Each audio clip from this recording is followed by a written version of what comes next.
When most people think of Nazi concentration camps, names like Auschwitz or Dachau usually come to mind.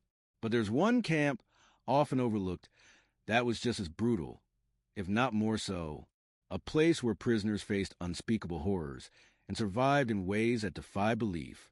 Today, we're going to talk about the camp that many people have never heard of, Mauthausen.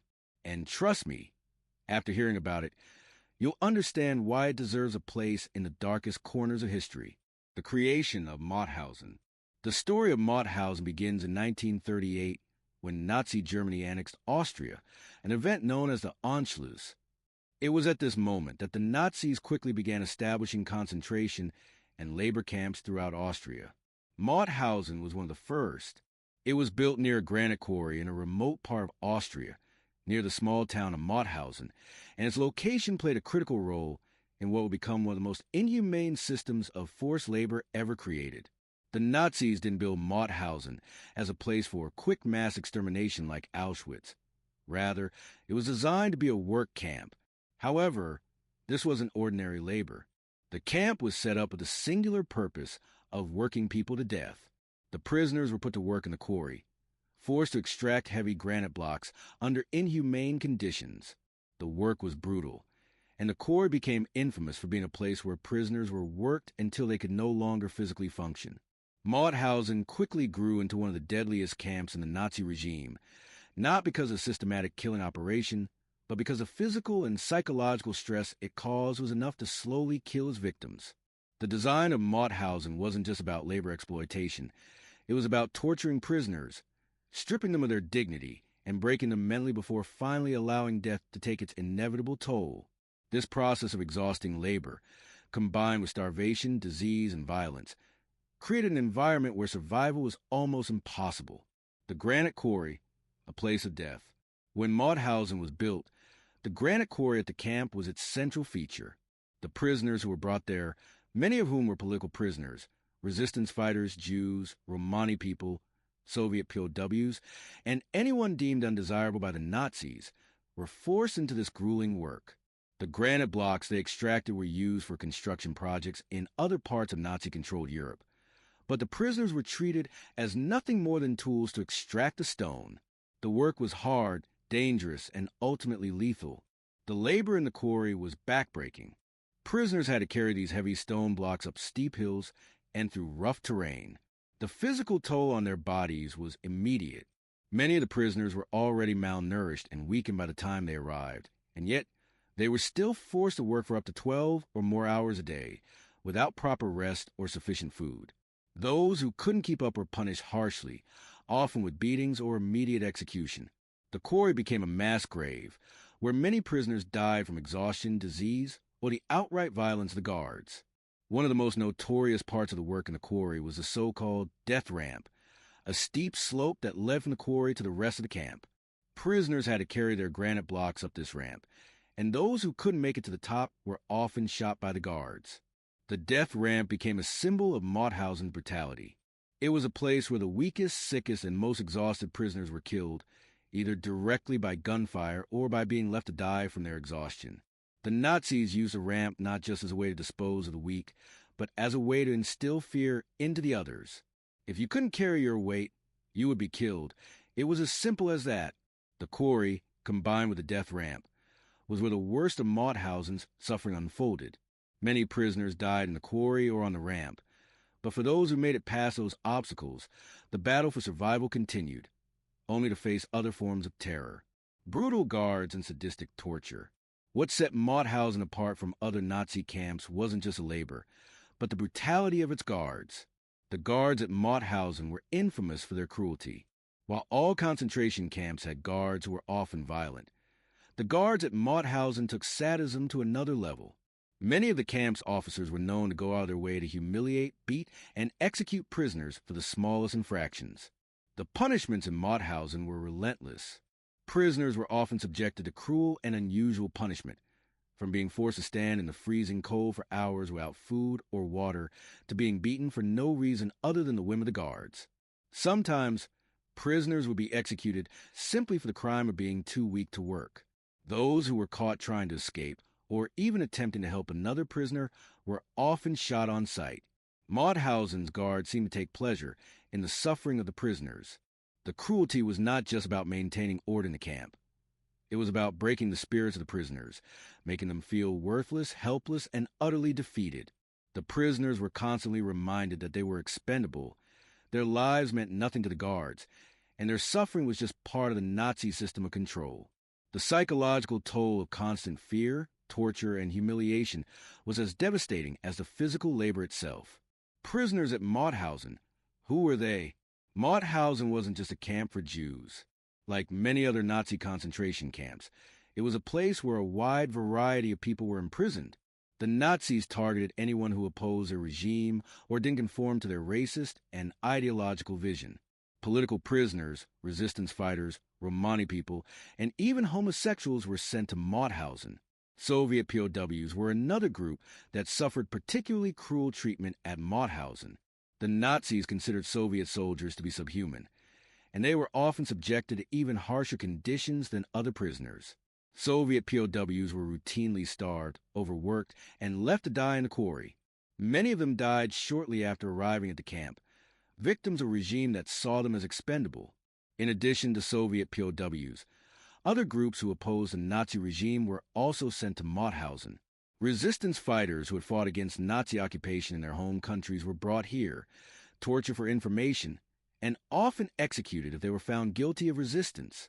Many were forced into the hardest labor imaginable, and the physical and psychological toll was too much for most to survive.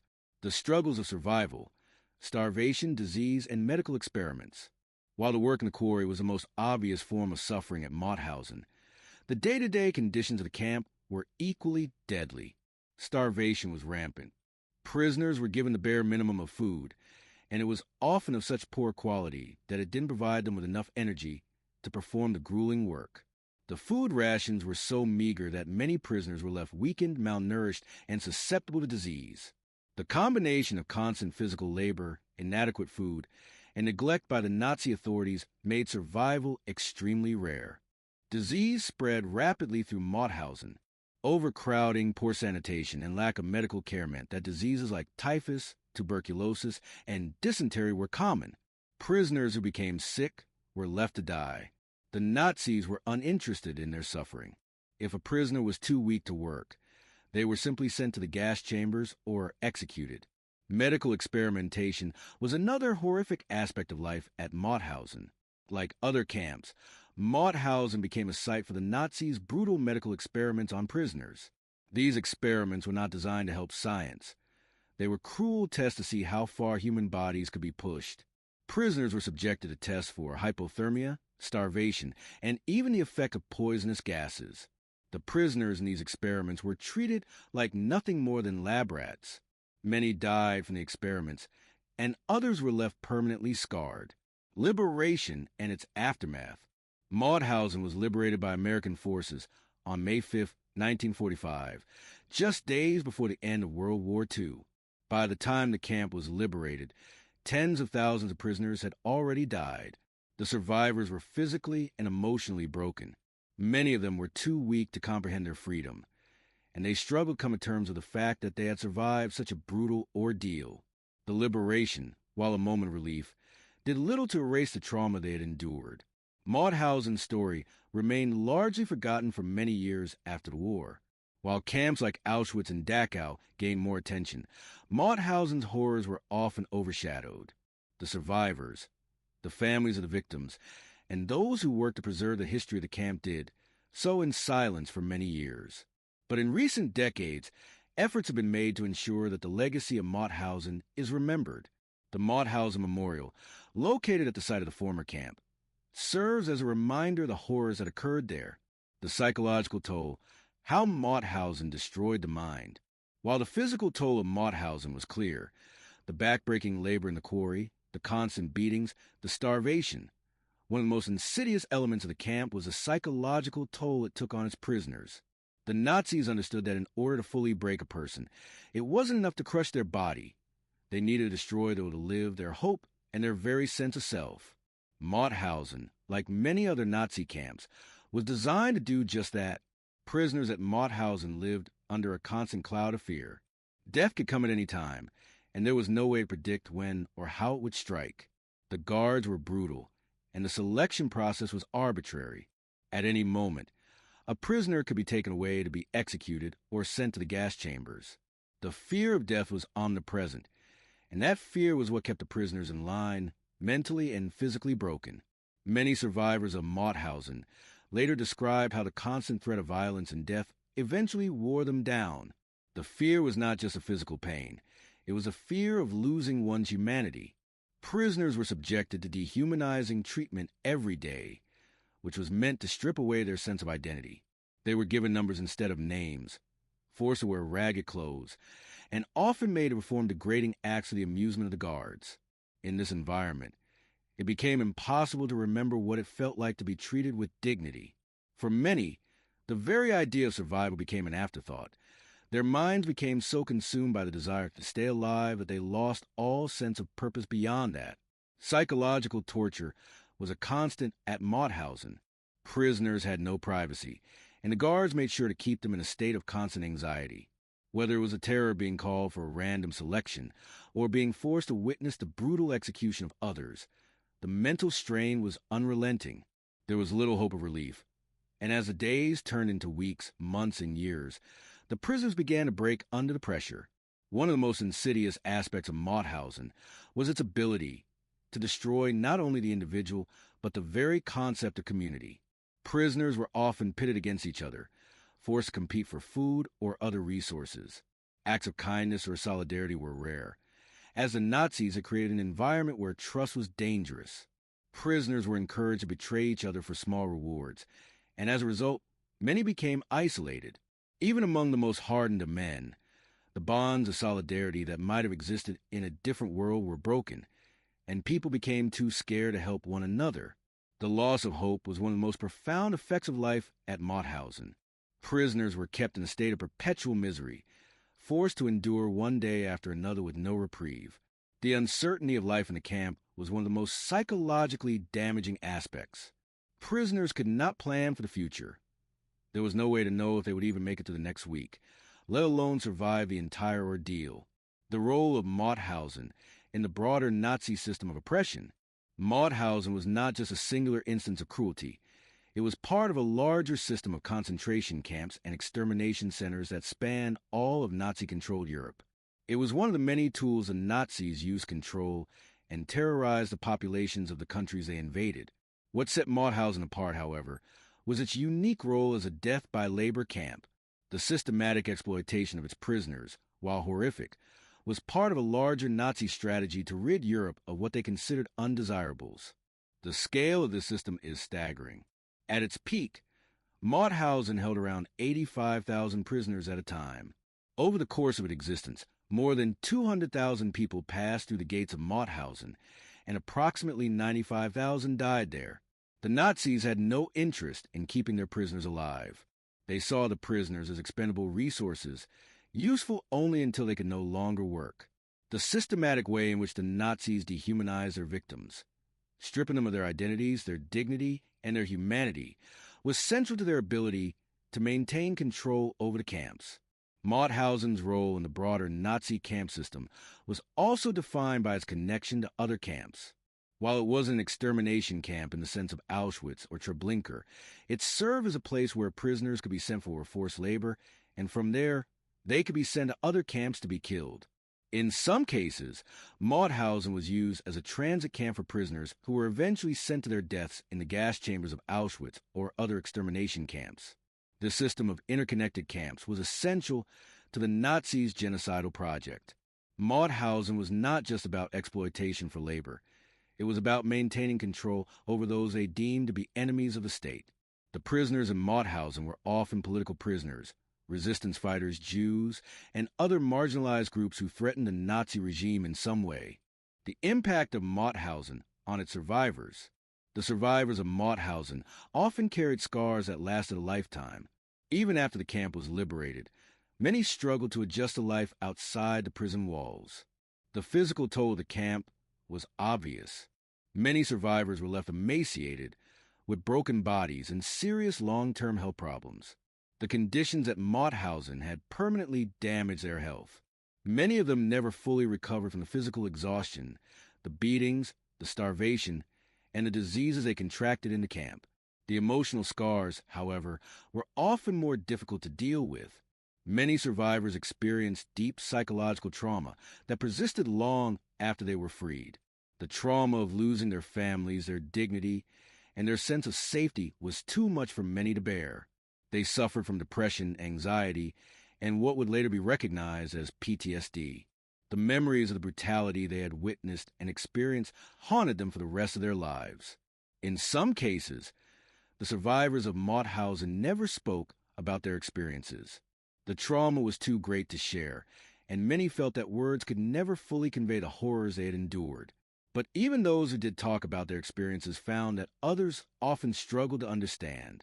The Holocaust was so far beyond the realm of ordinary human experience that it became difficult for survivors to find people who could truly empathize with their suffering. Some survivors turned to activism, seeking to ensure that future generations would learn about the atrocities they had endured. Others dedicated their lives to fighting for justice for the victims of Mauthausen, pushing for reparations for survivors and for greater awareness of the camp's history. Many survivors worked to keep the memory of the atrocities alive, ensuring that Mauthausen would not be forgotten. For some, the pain of their experiences never really went away. Many survivors of Mauthausen carried the weight of their trauma for decades. They were never able to escape the memories of what they had endured. The physical and emotional wounds were lasting, and the healing process was slow and difficult. The liberation of Mauthausen and the aftermath. Mauthausen was liberated by American forces on May 5, 1945, just days before the end of World War II in Europe. When the American soldiers arrived, they found a camp filled with death, despair, and starvation. The survivors were physically broken, many of them too weak to comprehend their liberation. The majority had been living in a state of constant fear and suffering for years, and the sudden end of the Nazi reign of terror left them in a state of shock. The liberators found thousands of prisoners, emaciated and sick, with no idea how to begin the process of rebuilding their lives. Many of the survivors had lost everything: their families, their homes, their identities. They were left to pick up the pieces of their shattered lives. And for some, the process of rebuilding was too much to bear. The emotional scars were just as profound as the physical ones, and for many, the struggle to survive did not end with their liberation. The psychological wounds of Mauthausen stayed with them for the rest of their lives. The survivors of Mauthausen were also confronted with the aftermath of the camp's brutality. After the war, many of them sought to make sense of what had happened, and some of them sought justice. Some survivors worked to hold Nazi perpetrators accountable for their actions, while others focused on ensuring that the memory of the camp would not fade into obscurity. The history of Mauthausen is a haunting chapter in the story of the Holocaust. While many have heard of Auschwitz and Dachau, Mauthausen's name doesn't always evoke the same recognition. Despite the overwhelming horrors that took place there, the camp, designed to work people to death in its notorious granite quarry, stands as a testament to the incredible cruelty and brutality of the Nazi regime. But the legacy of Mauthausen is not just about the physical suffering of the prisoners. It is also about the emotional, psychological, and social trauma that still resonates today, over 75 years after the camp's liberation. What makes Mauthausen particularly chilling is the fact that it wasn't a place of immediate death, but rather one where prisoners endured slow, grinding torment. While gas chambers and shootings were visible acts of brutality, Mauthausen's horror lay in the quiet destruction of the human body and spirit. It wasn't just about killing prisoners. It was about making them suffer to the point where death felt like a release. For many who survived, death was simply a matter of timing. It wasn't an if, but a when. The psychological weight of living with this constant fear, knowing that every day could be their last, left deep scars. Mauthausen wasn't just a place of horror for those who were locked behind its fences. It had a ripple effect on the families of the prisoners who were sent there, often never to return. The families of those who died at Mauthausen were left to mourn without closure. They couldn't bury their loved ones or properly honor their memory.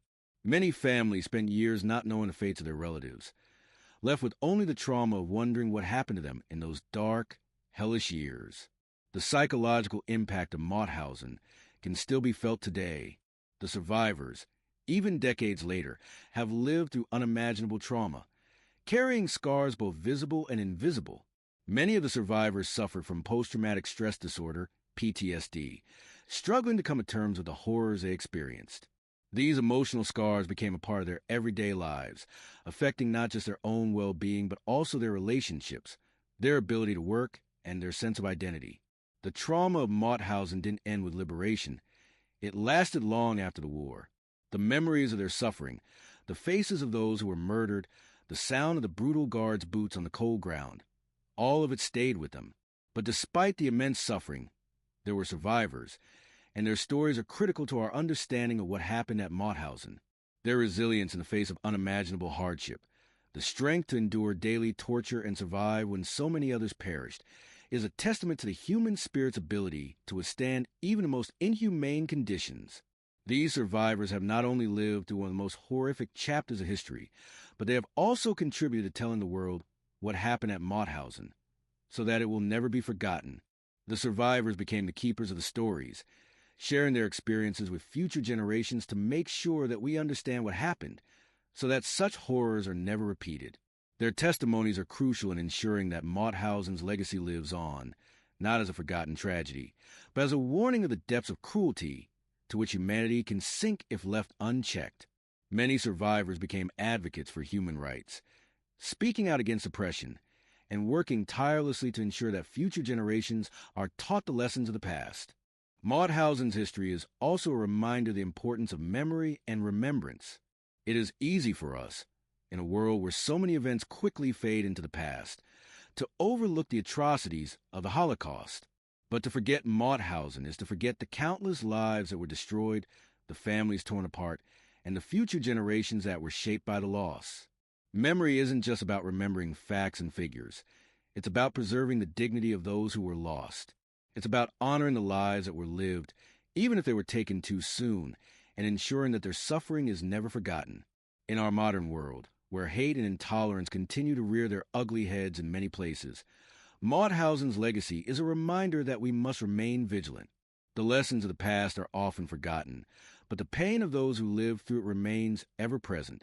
We cannot allow the evils of Mauthausen, or any other part of history, to be erased or downplayed. The survivors, the families, and the victims of Mauthausen deserve our recognition, our respect, and our commitment to ensuring that such atrocities never happen again. The importance of preserving the history of Mauthausen also extends beyond the survivors and the victims. The world needs to remember the atrocities of Mauthausen, not just to honor those who died there, but to remind us all of the depths of human cruelty and the power of resilience. It is essential that we learn from the mistakes of the past, as painful as they are, to ensure that we never let such horrors take place again. Mauthausen, like the other Nazi camps, serves as a grim warning of what happens when hate, violence, and dehumanization go unchecked. The Mauthausen Memorial, which now stands at the site of the former camp, is a testament to the resilience of survivors and the importance of remembering the atrocities of the Holocaust. It serves as a space where visitors can reflect on the past and understand the gravity of what occurred. The memorial ensures that future generations will learn about the brutality that took place there, so that the history of Mauthausen is not lost to time. It is a place of remembrance, a place where the memory of those who suffered and died is honored. But remembrance is not just about looking backward. It's about ensuring that the lessons of Mauthausen continue to resonate with us today. We live in a world where the forces of hate, prejudice, and division continue to rear their ugly heads. The tragedy of Mauthausen and other camps should serve as a reminder that we must constantly fight against these forces, whether they manifest as racism, anti-Semitism, xenophobia, or any other form of intolerance. The suffering that occurred at Mauthausen cannot be undone, but by remembering it and teaching future generations, we can ensure that it never happens again. The story of Mauthausen is one of suffering, inhumanity, and resilience. We must remember its victims, honor their stories, and educate future generations about the horrors of the Holocaust. We must stand against hate, promote human rights, and ensure such atrocities are never repeated. Let's keep their memory alive.